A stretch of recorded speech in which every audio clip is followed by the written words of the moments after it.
Good afternoon, and welcome to NASA headquarters. I'm Dwayne Brown with the Office of Communications. Today's briefing is about NASA's Lunar Atmosphere and Dust Environment Explorer, or LADEE, a robotic mission with launch about 2 weeks away, where the spacecraft will orbit the moon to help scientists answer prevailing questions about our moon. And this mission has many firsts, in which you will hear firsthand about today. Of course, for more details about the mission and updates on launch, please visit NASA's website at www.nasa.gov/LADEE and join the conversation on Twitter at @NASALADEE. And during our question and answer period, please, social media, join and bring in your questions for the scientists to answer at #AskNASA. And of course, the conversation is brewing and a lot is going on. Follow NASA and missions updates on social media, on Twitter, Facebook, and other sites. Before I introduce today's panelists today, to start us off with opening remarks, please welcome the Associate Administrator for NASA's Science Mission Directorate, John Grunsfeld.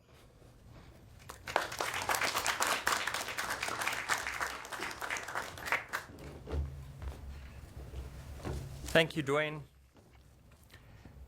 I love this mission. LADEE is going to be fantastic. I'm getting really excited as we move to the launch pad. First of all, because it's going to the moon. And ever since I was a young boy, like so many folks, looking up at the sky, I've wondered about the moon. With the Lunar Reconnaissance Orbiter, which is still in orbit around the moon, we've learned an enormous amount about the surface of the moon. With GRAIL, we've studied the interior of the moon.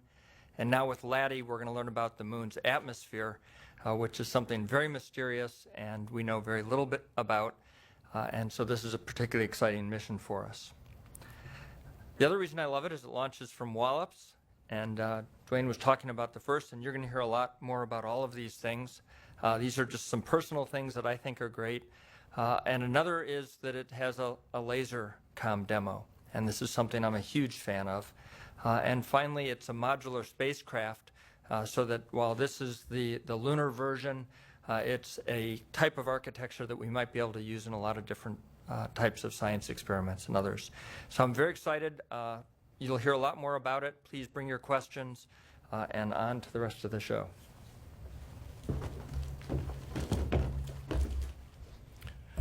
Thank you, John. So let's get to our panelists. They will have brief presentations, but let me introduce them to you. First, Joan Salute, LADEE Program Executive, NASA Headquarters. Butler Hine, LADEE Project Manager from NASA's Ames Research Center, Moffattville, California. Sarah Noble, LADEE Program Scientist, NASA Headquarters. Don Cornwell, Mission Manager for the Lunar Laser Communications Demonstration at NASA's Goddard Space Flight Center in Greenbelt, Maryland. And Doug Voss, the Launch Manager at Wallops. And with that, I'll toss it to you, Joan. Thank you, Dwayne. Thank you for coming this afternoon to learn more about LADEE. LADEE is scheduled to launch Friday, September 6th, which is just 2 short weeks from tomorrow, from the Eastern Shore of Virginia at the Wallops Flight Facility. LADEE is sponsored by the Science Mission Directorate and will have 3 scientific instruments to measure the atmosphere and the dust, as John mentioned. In addition, it has what we call the tech demo or tech demonstration, which is the Lunar Laser Optical Communications Demonstration. This tech demo is sponsored by the Human Exploration Operations Missions Directorate. Once in orbit, LADEE will orbit the moon in a lunar equatorial orbit to measure what the atmosphere is made up of and how that varies over time. It will also try to understand whether or not the dust is levitated from the surface. And this is one of the mysteries that you'll hear about in a minute. Before you hear the details of the mission from all of the fellow panelists, I'd like to try to put into perspective the mission development for this project. In 2008, we formulated a new program, the Lunar Quest program, which was designed specifically to accelerate lunar exploration, lunar scientific exploration. We wanted to do it before humans went back to the moon. At this time, the Science Mission Directorate was trying to figure out how to make spacecraft less expensive. And Ames had come up with what we're calling the reusable modular design. They thought they could do it less expensively than we've done it in the past. So the mission was directed to Ames with a low-cost commitment. Now, 5 years later, we're actually ready to go. 5 years after the program started, we're ready to go back to the moon. From the beginning, this has been a great partnership across NASA. We augmented the Ames team with Goddard, both Greenbelt and Wallops. Goddard has a wealth of expertise that was able to supplement the Ames team. The program office, we went to Marshall Space Flight Center, where we already had our Discovery and New Frontiers program office well established. During the years of development, we've added team members from Kennedy in Florida, Glenn in Ohio, JPL in California, Langley in Virginia, and Johnson Space Center in Texas. Where the team needed additional expertise, they reached out and got it from the other NASA centers. The mission was directed to Ames for overall project management, and they have designed, built, integrated, and tested the spacecraft. They'll be responsible for all of the mission operations during the mission. NASA Goddard Greenbelt was responsible for developing the payload, which included all 3 scientific instruments and the tech demo. And they'll be responsible to run the Science Operations Center during the mission. NASA Wallops has the privilege to launch us into space. They have all the launch vehicle services and the range operations. We have a reimbursable agreement with the Air Force to supply the launch vehicle, and they're responsible for the mission assurance of the launch vehicle. We're very proud to be breaking new ground in a number of areas. This includes the first time Ames has built a spacecraft in-house without the help of a prime contractor. It's the first deep space mission to be launched from Wallops, the first Minotaur 4 or 5 to be launched from Wallops, and it's the maiden voyage of the Minotaur 5 anywhere. And as was mentioned, it's NASA's first test from space of the optical communications we're especially excited about. So now I'd like to ask Butler, the project manager from Ames, to go over some mission highlights. Thanks, Joan. One of the things that is a first is we're trying out a modular spacecraft bus that is not designed for a single mission. It's designed in a modular fashion so you can use it for different missions by combining it in different ways. If you bring up my first slide, you can see the architecture. You can see the individual modules. There's a top module which contains most of the electronics and power switching devices on the observatory. There's a payload module where the 2 biggest instruments are located on opposite sides for balance. It also has our reaction wheels for fine pointing control. There's an extension module, and within that is the propulsion module. You can put different types of propulsion modules in this spacecraft architecture, but in this case, we're using a proven commercial design from Space Systems Loral that is a biprop system, meaning it has 2 fuel tanks and 2 oxidizer tanks, and it's a pressurized system. Some things to notice about this spacecraft design is it does not have the wings that you normally see on a lot of modern designs.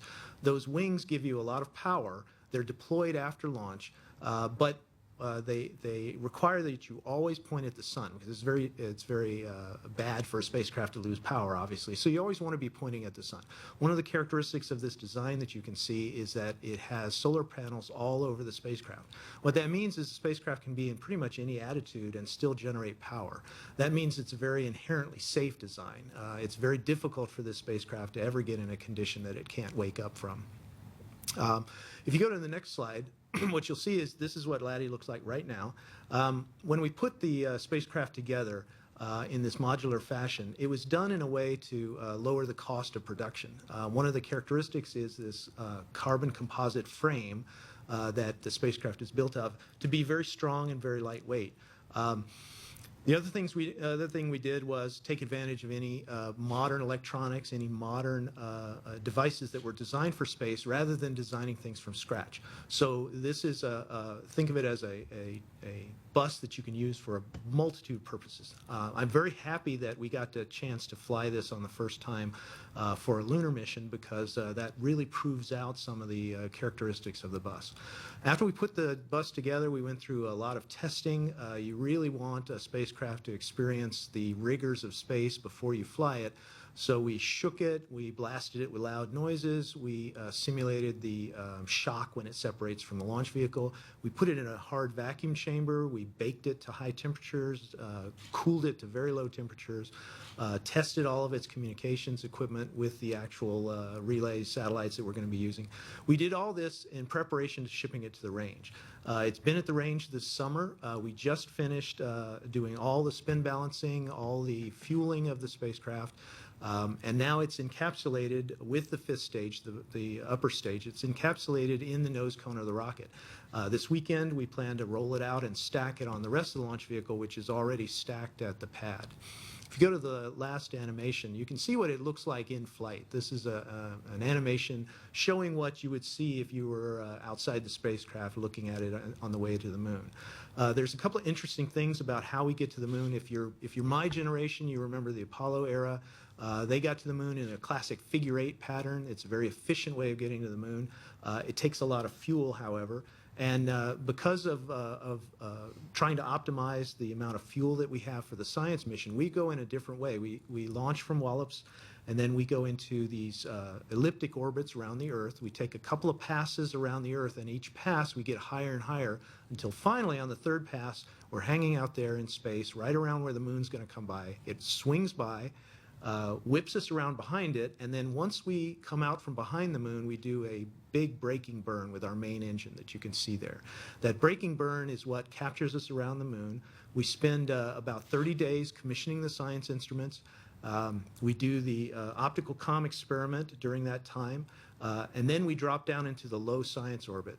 The low science orbit is about 30 to 70 to 90 miles above the lunar surface. It's very low, and when you're that low above the moon, the lumpy gravity field requires a lot of fuel to maintain. So we drop down into that orbit, do our active science where we're flying in and out of the light-dark terminators around the moon, and then at the end of the mission, we terminate the mission by intentionally crashing into the lunar surface, taking science on the way down. And now I'd like Sarah to talk about the science aspects of the mission. Thanks, Butler. So as you've heard, LADEE has two main science goals: to understand the lunar atmosphere as well as the dust environment around the moon. And I think sometimes people are a little taken aback when we start talking about the lunar atmosphere because, right, we were told in school that the moon doesn't have an atmosphere. It does, it's really, really thin. It's so thin that the individual molecules that make up the atmosphere are so few and far between that they don't interact with each other. They never collide. A collisionless environment, which is something we call an exosphere. If I can get my first graphic, the Earth actually has an exosphere as well, but you actually have to get out past where the International Space Station orbits before you get to this condition that we can consider an exosphere. On the moon, that actually happens right at the surface. So the term we use for this class of atmosphere is a surface boundary exosphere. And it's not just the moon. Surface boundary exospheres turn out to be the most common type of atmosphere we have in the solar system. So Mercury, a lot of the moons of other planets, even some large asteroids are big enough to have a surface boundary exosphere. And it's a class of atmosphere we actually don't know that much about. So it turns out the moon is actually a really convenient place to go and learn about this really common type of atmosphere. It's also a really good time for us to go and explore the lunar exosphere. Because it's so delicate and thin, it's easily disturbed by things like spacecraft landings. Things have been relatively quiet around the moon in terms of landings for the last few decades, but it's not going to stay that way for long. There's actually a number of countries, a number of private companies that are planning landings to the moon in the upcoming years. So now is a really good time to go and take a look at it while it's still in its sort of pristine, natural state. The second science goal is to look at the dust environment around the room. And if I can get the second graphic. We've actually had questions about the dust environment since even before Apollo. If you look at the image on the left here from the Surveyor 7 mission, it captured something right along the horizon just before sunrise, this strange glow that we think might be due to dust scattering sunlight in the atmosphere. The Apollo astronauts actually saw something similar thing too. If you can see on the right side is a sketch from Apollo 17 astronaut Gene Cernan's notebook, where he saw not just that horizon glow, but also these things he saw streaming high up into the atmosphere, something he called streamers. We think this also might be due to very tiny particles of dust getting lofted tens of kilometers up into the sky. So this is finally an opportunity that we can go and solve this mystery that has been puzzling scientists for almost 50 years. So we're very excited to finally get an opportunity to understand what the dust environment is going to be like around the moon. So we have 3 science instruments, if I can get my last graphic, on our science payload in order to explore these questions. The first is the Lunar Dust Experiment. It is designed and built by the University of Colorado, and it will actually analyze individual dust grains as they approach the spacecraft. The second is a neutral mass spectrometer designed and built by NASA Goddard. It will actually look at the composition of the various molecules in the atmosphere as well as their distribution over the course of a lunar day. The third and final instrument is an ultraviolet spectrometer brought to us by the NASA Ames. And it's not the first spectrometer that we've sent to the moon. We've actually sent a number of spectrometers. Usually, though, when we send a spectrometer, it's looking down at the surface of the moon so that we can understand the mineralogy of the rocks at the surface. This spectrometer will actually look sideways, just above the lunar surface, so that we can go through the atmosphere and analyze what is in the atmosphere and the dust environment. So those are our 3 science payload. There is a 4th payload, as has been mentioned, and I'm going to turn it over to Don to introduce us to that one.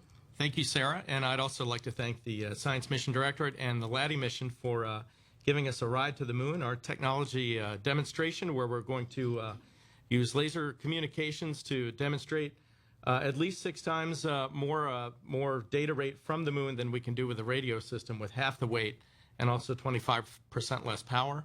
And my first graphic is up, and if you can see that, it actually gives a good illustration of what the concept of the mission is. You can see the LADEE spacecraft on the left and our instrument at the bottom, which is a little small telescope. And it will basically exchange laser beams between the Earth and the moon to a new type of ground station. So with this system here, we plan to be, or we will be NASA's first high-rate, 2-way laser communications demonstration riding along with LADEE to the moon. The next slide, please. So NASA has a need for faster download speeds for data from space, and it grows every day just like it does for the rest of us at home and also at work. We'd like to be able to send high-resolution images and movies in 3D even from satellites that not only orbit the Earth, but also from probes that will go to the moon and beyond. So communicating with radio waves has served us well for the last 50 years, but we now have the technology to use light waves to communicate even more data. Light waves are much shorter in wavelength than radio waves, as you can see in the figure, and that allows us to use smaller transmitters and smaller receivers. For example, in the figure, you can see that a typical radio dish is on the left-hand side, and our ground terminal is on the right-hand side. And if you can, on the animation, please play the animation. While we send 6 times more data and use less power, we're actually a bunch smaller, quite a bit smaller, as you can see. So faster bandwidth, smaller size, and less power needed. The next slide, please. So this is an animation of our actual mission concept right here. We have 3 ground stations, and then you can see the LADEE spacecraft, and we've highlighted in bright blue our space terminal. So a beam from the ground, from one of the ground stations, will scan around the moon to where we expect LADEE to be. And when LADEE sees that beam go by, it will send its own signal back down to the ground station so that the 2 systems can lock up and acquire each other.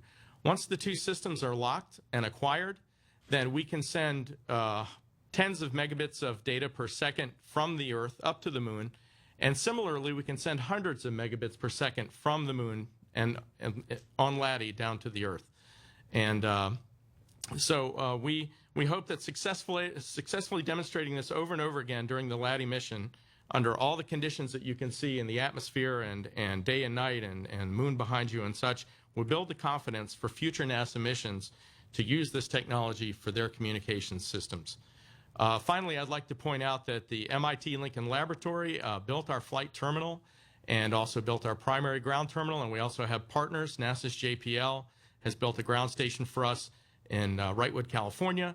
And then finally, the European Space Agency has also built a ground station in Tenerife, Spain. And we're looking forward to collaborating with everyone and LADEE. And at this point, I hand over to Doug Voss, who is our launch manager at NASA's Wallops. Thank you very much, Don.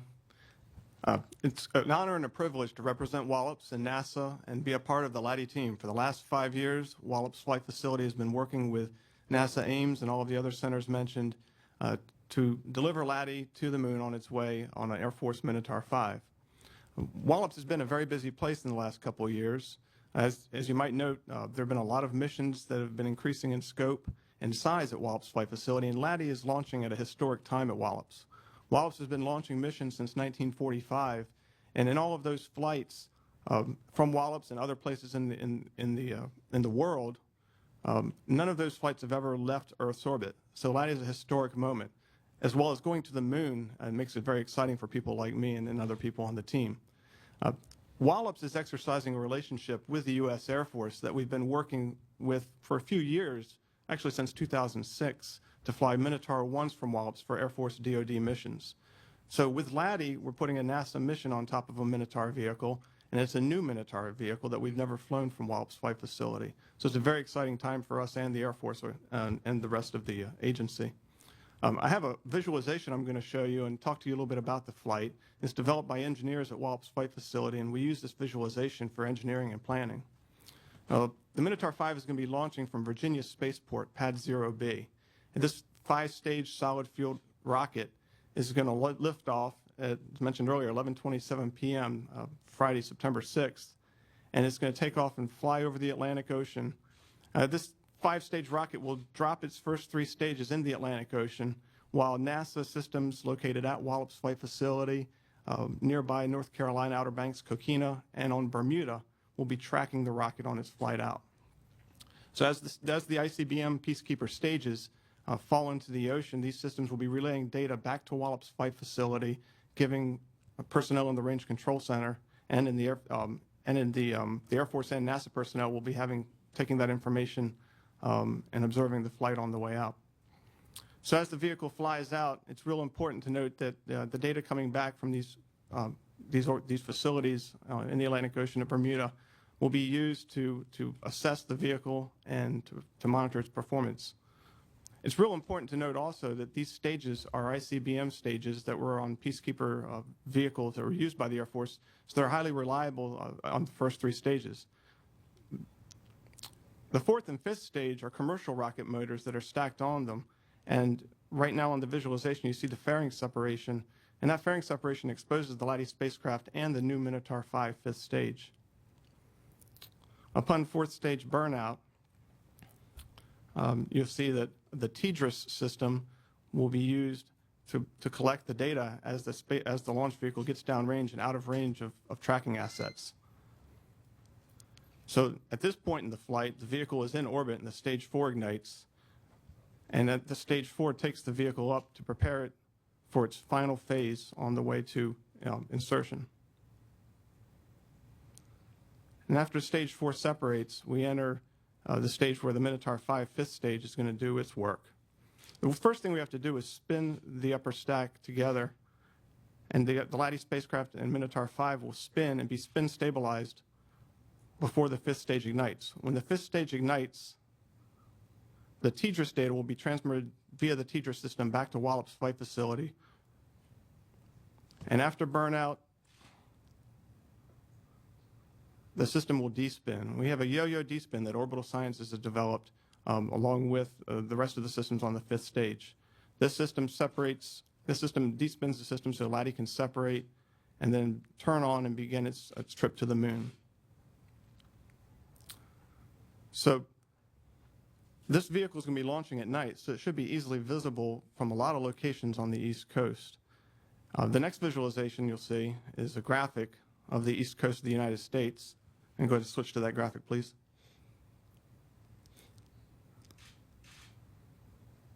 And so in this graphic, you'll see that all the way from the coast of South Carolina up to the Maine area and as far west as Pittsburgh, you'll be able to see the vehicle depending on weather conditions. You can actually go online to NASA's website and get this information and figure out which way to look to see LADEE head on its way to the moon. Thank you. And back to Dwayne. Well, thank you all. Now it's time. We're going to go ahead and transition into the question and answer. We're going to go to the phone lines first, and then, of course, remember, the public that's out there, send your question in to #AskNASA. Join the conversation. It's building and building at LADEE. I'm sorry, at NASA LADEE. But if you have a question, again, send it in to #AskNASA. But right now, we're going to go to the phones first, and I believe we have Marsha Smith on the line. Marsha?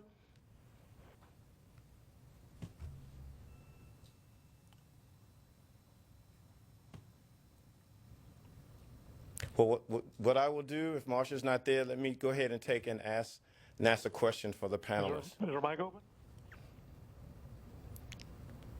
Okay. I'm hearing Marsha, she's going to be with us. So for the group here, for an Ask NASA question, if LADEE doesn't launch September 6th, what other launch opportunities will there be? I can answer that. The September 6th opportunity is the first window, and since we're leaving Earth orbit, we have a pretty tight constraints on when we can launch. So we have a window on the 6th, and then we have another 4 nights that we can launch.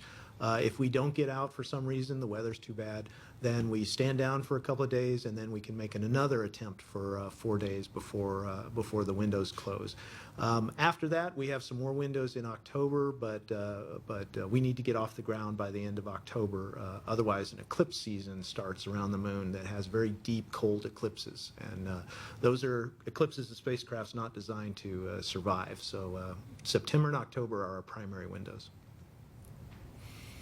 Okay, let's see if we can go back to the phone lines here, and I believe we have Alan Boyle. Alan, if you're there, please give your name again and your affiliation. Okay, all right. This is Alan Boyle with NBC News, and I had a question just about LADEE has had quite a history. I think when the mission was first raised, it was going to support future NASA manned missions to the moon.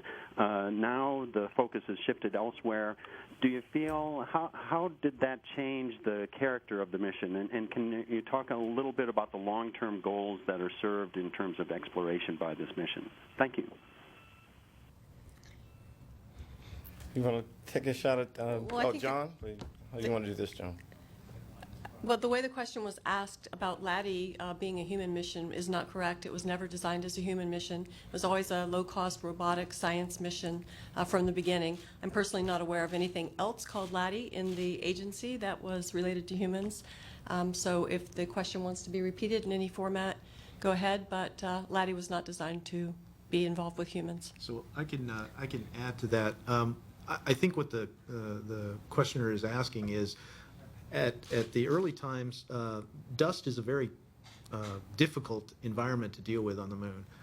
It's not like terrestrial dust. Terrestrial dust is like talcum powder. On the moon, it's very rough, and it can actually follow, it's very kind of evil. It follows electric field lines. It works its way in equipment. So one of the questions about dust on the moon is an engineering question. How do you design things so that they can survive the dust environment? And that was the connection to the human efforts at the beginning of LADEE, was not only the scientific question about how elevated dust operates around the moon, transports around the moon, but also information about the dust transport mechanisms for engineering purposes. And the goal of LADEE was to do these measurements before future human activity occurred, which is something Sarah talked about.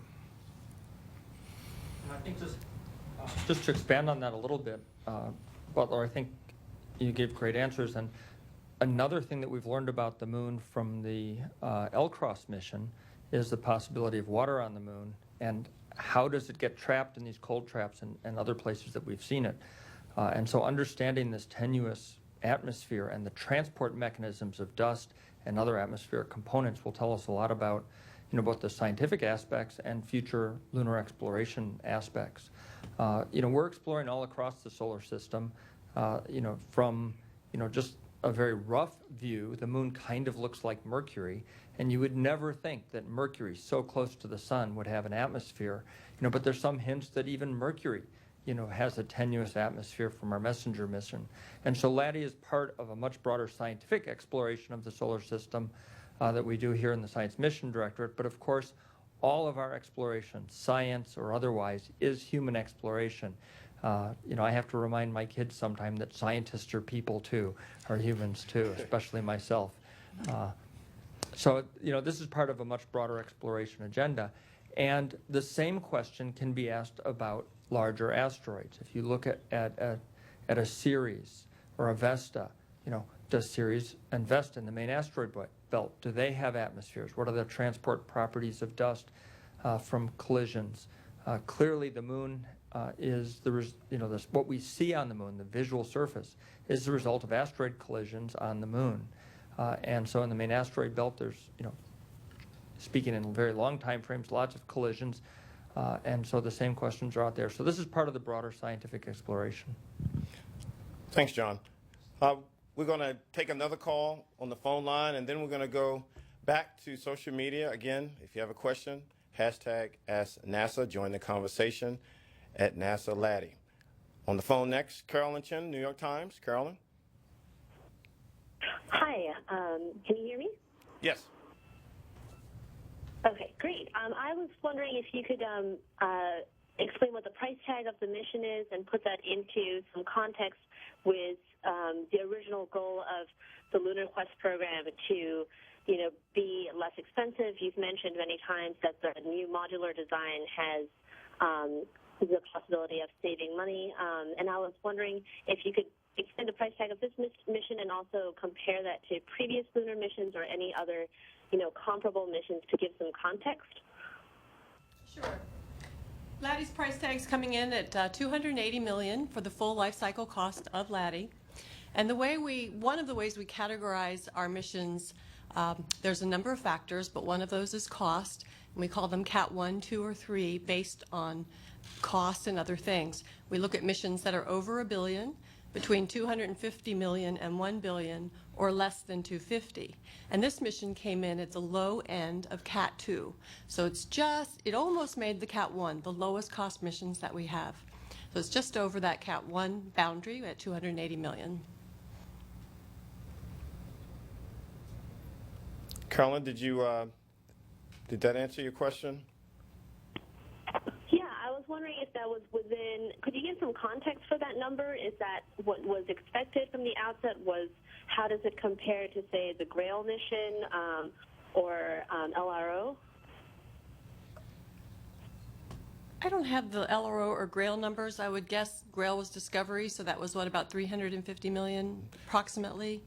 But I really shouldn't say because I don't know for certain on that. I will say that over the last 10 years, approximately 20% of our missions have been in the lowest cost range, below $250, and 20% have been over $1 billion, and 60% have been in that mid-range.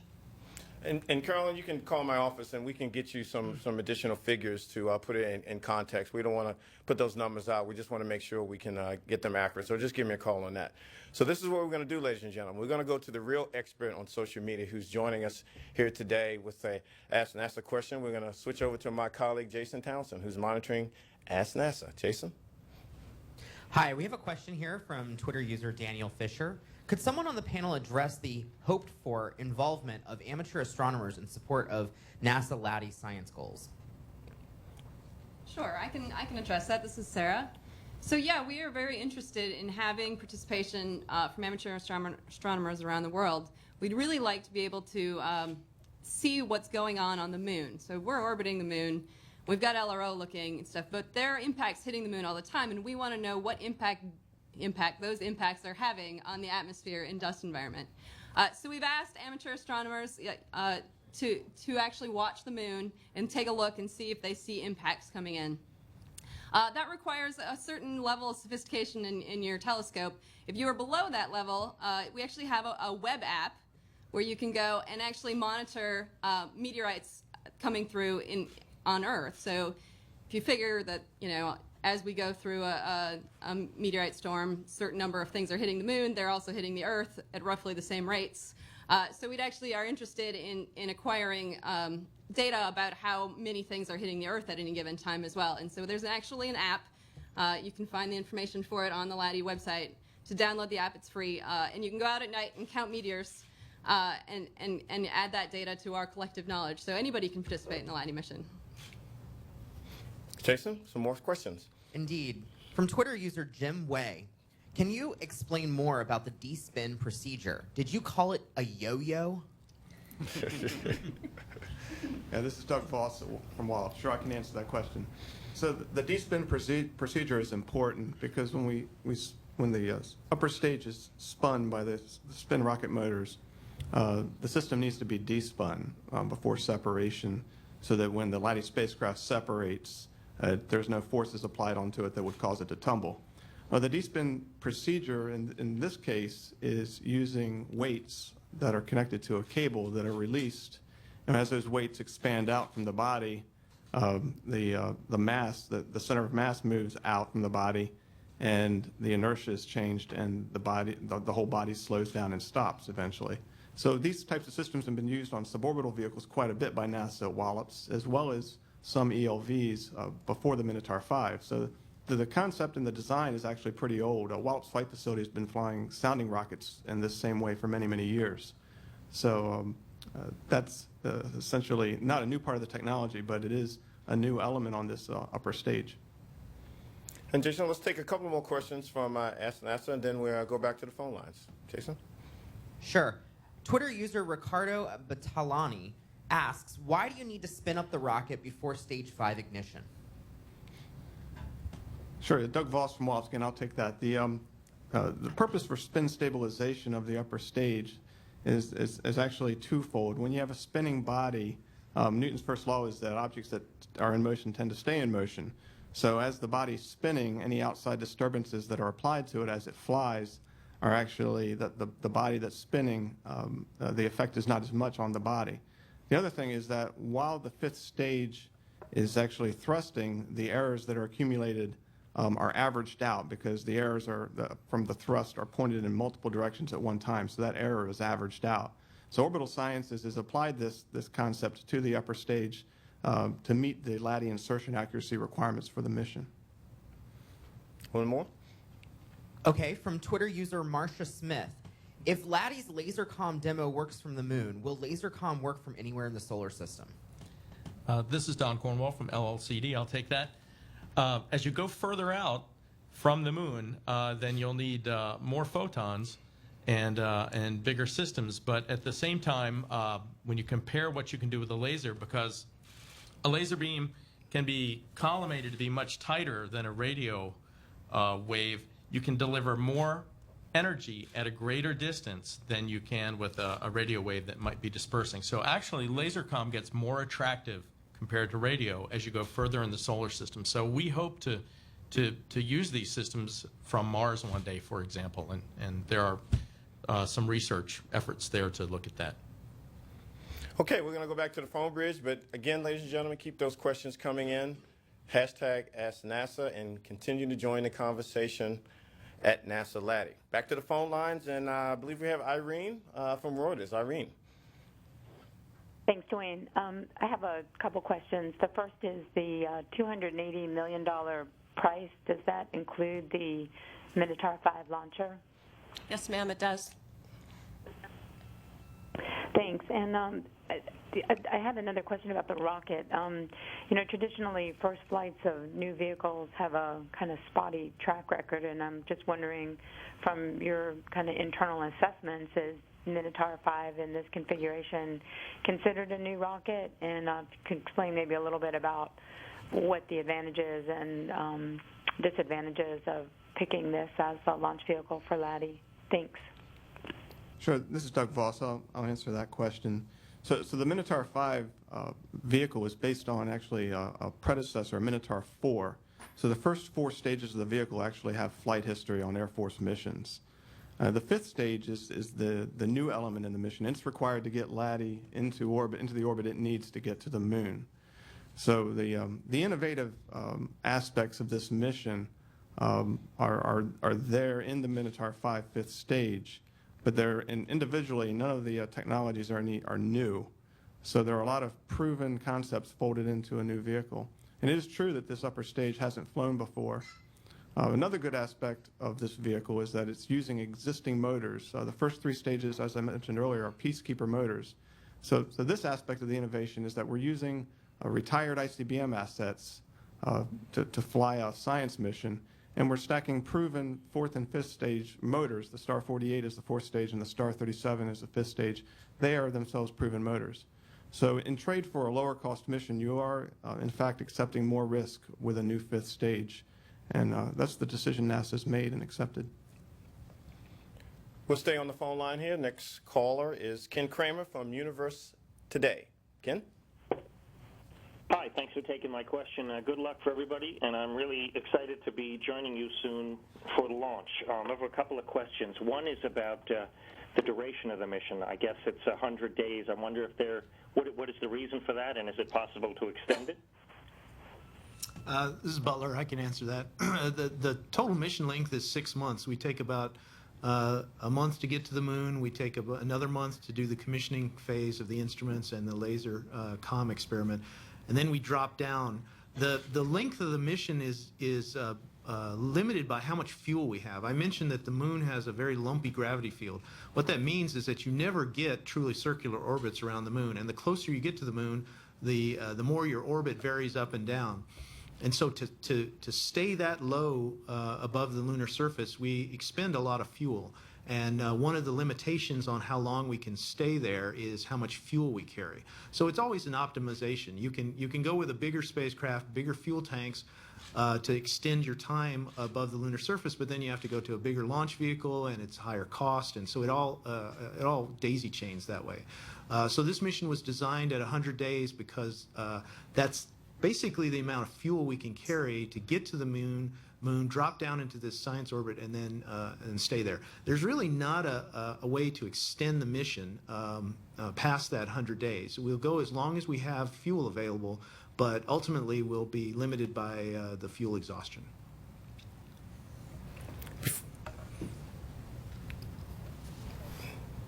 Exciting. For anyone who wants to answer this, maybe even John Grunsfeld, when do you foresee using this on another planetary mission?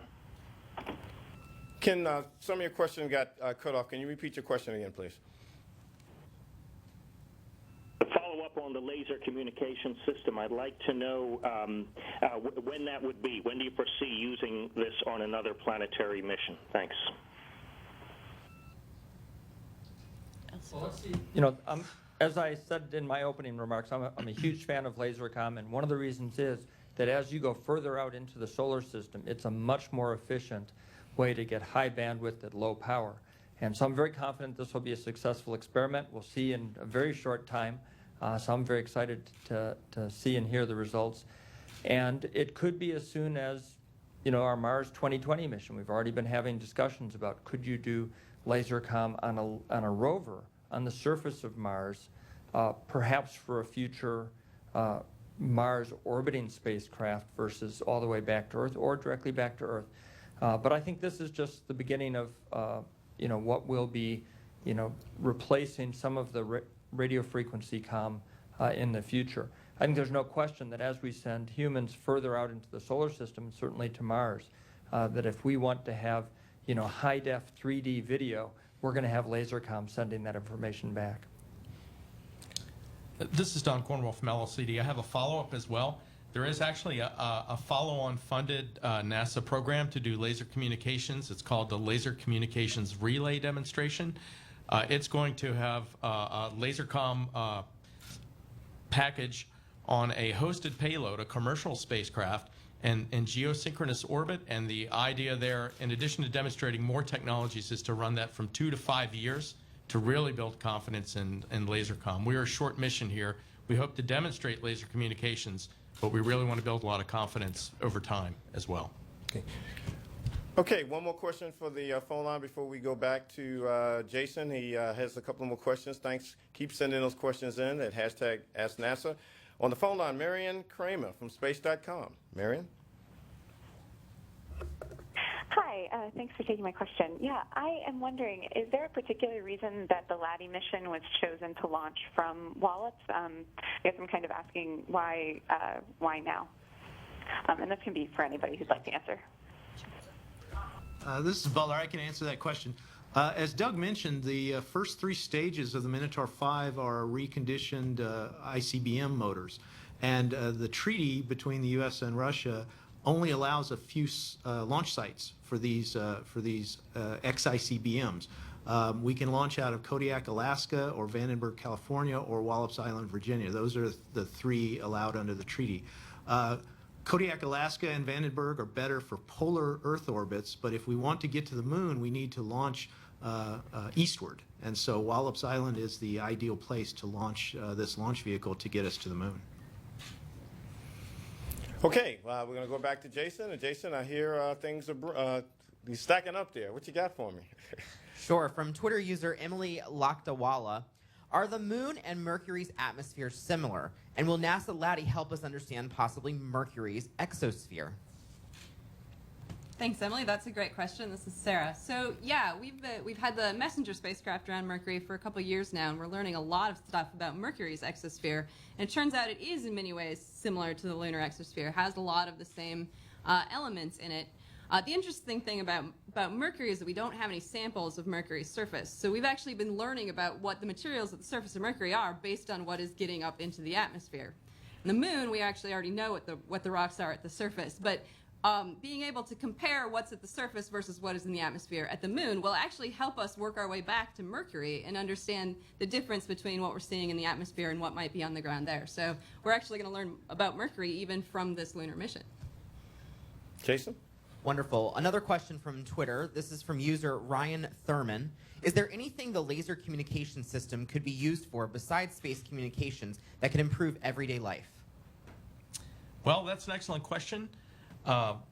Our system is actually based on the same technology that we're all using in our FiOS fiber optic to the home and between the big trunk lines. So in some ways, this is a NASA spin-in of what's going on commercially. We've been able to take advantage of that big commercial base of many and inexpensive components. So the other possibilities are there are commercial companies that talk about using laser communications for satellite networks around the Earth to deliver data around the Earth. So this would help to make them feel more confident with that as well. One more? Sure. One more from Twitter user Isaac Young. Once the link is established, is there no communication delay like you'd get with a radio signal? So that's also an excellent question. Light waves and radio waves both travel at the same speed. They're both the different forms of the same thing, electromagnetic waves. What's different here is that we can pack more bits into any given second, but the time of flight will actually be the same. Okay, thank you, Jason. And again, keep those calls coming in, and if we can't answer them during this broadcast, we will make sure that we get back to you. And again, we're almost 2 weeks away, and a lot is going on. So back to the phone lines, and I believe we have Marcia Smith back with us. Marcia? Yes. Sorry about the earlier attempt. I think I hit the wrong button. But anyway, I'm curious about the pristineness of the lunar atmosphere. I think Sarah was talking earlier about how spacecraft easily disturb the atmosphere, and so they want to do this experiment now before there are even more launches there. But this one's going to impact the moon, and Grail impacted the moon. So it seems as though these spacecraft are creating a lot of dust themselves. Is that a problem? Are you going to be able to tell what dust was created by Grail versus by comet impacts? Does it matter? That's a good question, Marcia. Things impact the moon all the time. So these small spacecraft impacting the moon don't do a lot. I mean, something the size of LADEE hits the moon like once a month. So the moon's not really noticing these things. But when spacecrafts land, they have a lot of fuel that they use as they're landing, and that actually can add a lot of material to the atmosphere. So because the atmosphere is so thin, I mean, it becomes a significant component of the atmosphere when you land something on the moon. So yes, we have impacted into the moon recently, but we have not landed there in quite a while. So a landing like that will disturb the atmosphere for several months, whereas an impact is just part of the usual processes on the moon. Marcia, did you have a follow-up? Is this the last best chance to study a more or less pristine lunar atmosphere? I guess that depends on the rates of when we start landing back on the moon again. But as I said, there are a number of countries and a number of private companies, the Google Lunar X Prize folks, that are intending on landing things on the moon, several things over the next several years. So it seems like it is going to be a busy time for the moon over the next decade or so. Okay, what we're going to do, we've got a few minutes left, and we're setting the stage here 2 weeks away on the LADEE mission. I'm going to ask the panelists individually, what's going through your mind now? You're 2 weeks away. How do you feel about this mission? And we'll start with you, Joan. I'm tremendously excited. We've been working on this for about 7 years. The team's just grown and grown in their ability to pull it all together. There were a number of moments when we weren't sure we'd, be here today for all kinds of reasons. Things happen, but everything has worked out. The team has done an excellent job of building the spacecraft on time. All the testing has gone great. We haven't had any major setbacks. We're here, we're ready, and we all just can't wait to get everything turned on and working. Butler? I'm very excited for this mission, and the team is very excited. You've had a lot of people that have been working this, not just for the LADEE phase for the last 5 years, but also before that to prove out this bus design, prototype this bus design. So you've got a lot of people that have spent a lot of sweat equity in this. Once we closed it into the fairing yesterday, we were very excited. There's a little sad too, because that's the last time we'll ever see the spacecraft again, since it won't be coming back from the moon. So you have a lot of people with their fingers crossed, really hoping for the best, and excited to see their baby fly. Sarah? This is my first mission. I am really excited about it. And it's been such a joy watching the science team come together. And they've, this is a short mission. They know they have to hit the ground running, and they have been so fantastic in getting themselves prepared and ready to go for this mission. It's been really exciting to watch. Well, this is NASA's first real opportunity to fly a dedicated laser communication system. And as I kind of alluded to before, on the Earth here, we've been using laser communications and our fiber optics to power our internet and everything else for the last couple of decades. And NASA has really been wanting to take that same technological leap and put it into space. And this is our chance to do that. So we're very excited to get the opportunity. From the perspective of Wallops and our Air Force partners with the launch vehicle, it's been very exciting to have a NASA spacecraft handed over for the launch vehicle to take onto orbit. Wallops Flight Facility is very excited as NASA's launch range to be sending this spacecraft to the moon. So it's a very exciting time, a very busy time right now in launch preparations, but they've been going very well. And so we're looking forward to a very successful launch and flight operation for LADEE. Well, ladies and gentlemen, the stage is set. The team is ready. They're excited. John Grunsfeld loves the mission. We all love the mission. And mark your calendar, September 6th, Friday night, 11:27 p.m. Eastern Daylight Time, a night launch. If the weather's right, as you heard, it will be seen not just on the East Coast, but up to Maine and to the south, West Virginia. A good show. Friday night, mark your date. Again, join us again on www.nasa.gov/LADEE for the latest updates. LADEE, September 6th, a mission of many firsts. We'll see you in Virginia. Thanks for joining us.